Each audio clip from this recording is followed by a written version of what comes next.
Hello, and welcome back. Today's episode will cover how to write a believable character. This is Keith, and I am Leslie, and welcome to our page. So the first question I have for you is, do you write a backstory for each one of your characters? 99% of the time. And why is that? I want the character to be believable. Now, how many times have you been in the Walmart, Target, whatever, and you meet a cashier, he or she seems super weirdly one-dimensional, you feel like you're trapped in the Matrix no matter how much you're trying to joke with them? Like their life is so hard, you know what I'm saying? That they can't just laugh at a joke. But I feel if I write a backstory, first off, people enjoy reading that stuff sometimes, I am told. And then second off, it makes them feel real. You know, character needs to have foibles, and needs to have weird shit going on sometimes. My next question for you is, should characters have flaws? Most of them, if you're going to go in depth. It makes for a believable character, you know? You don't want somebody to be like super stiff and like, I am a robot, I am, you know, gonna kill the princess to marry the king or whatever the fuck's going on. So yeah, I mean flaws, you know, like the main character in the House of Ribbons. What is considered a flaw by those around him, or something on this planet is considered more of a virtue. Do you base some of your characters off people that you know that are in your book? I do.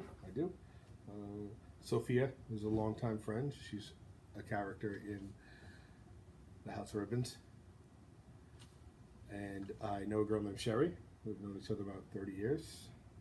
And I captured her personality pretty well. She's pretty fiery and nice. A few other people here and there. When you write dialogue for your characters, how do you do it? I watch it in my head like it's a movie. Then I write it, rewrite it, write it again, and then I just play with it. Ask my wife, hey, how does that sound? Does it sound like a snappy comeback woman would say? Is this mean and nasty enough? Is it not mean and nasty enough? I want it to be as genuine as possible. I want you to read it and go, that is an argument I have had with my wife, husband, boyfriend, or our friend that dates a giraffe. Weird times we're living in, brother. I don't know. You know, who am I to judge and stuff like that, you know? When you write about your characters, how do you decide who they're going to be and what they're going to be? I'm going to give the generic answer that some people love, some people hate it. But I literally let the character bring itself to life. I just said, this is who you are. And let's see where my imagination is going to take us. And sometimes they'll wake up and be like, oh man, he would have never said some shit like that. Now I know it sounds like a super cop-out, but that's how it happens. If you got a really good imagination, you got mad personalities running around inside your head doing crazy shit all the time. When you write about your characters, what are some of the things you should not do? I'm going to give you my personal opinion. That's why you're here anyways. The big thing you should never, ever not do. Where the hell is the camera on this thing? Oh, there it is. This is what you should never, ever not do. Never, ever not do what you don't want to do. You are the God in this universe that you are creating. Do whatever you want. You want cows with tentacles running around fucking eating people? Do that.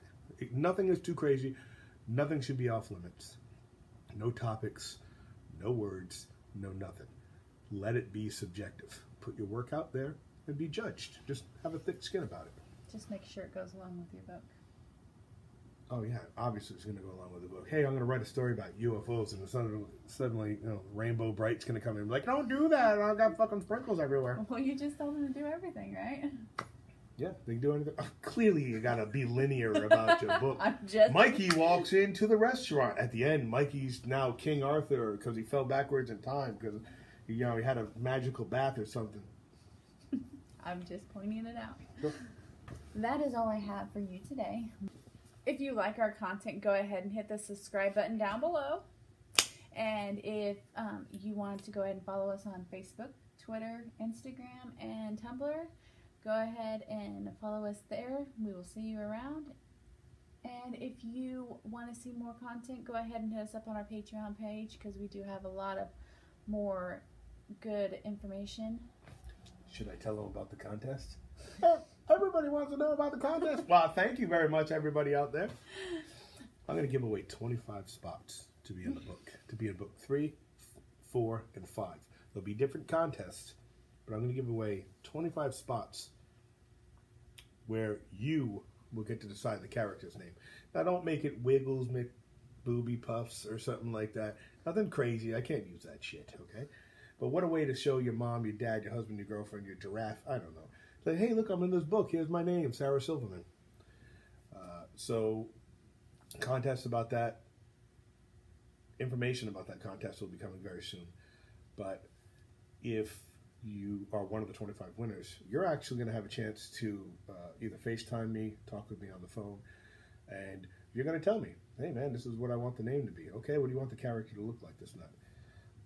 When I wrote some of this stuff, I put placeholder name in hopes to be able to generate a little money to edit the book. And what better way to do than to say, hey, I'll make you immortal in the book. All right, and that's all we have for you today. So we will see you at the next video. Bye.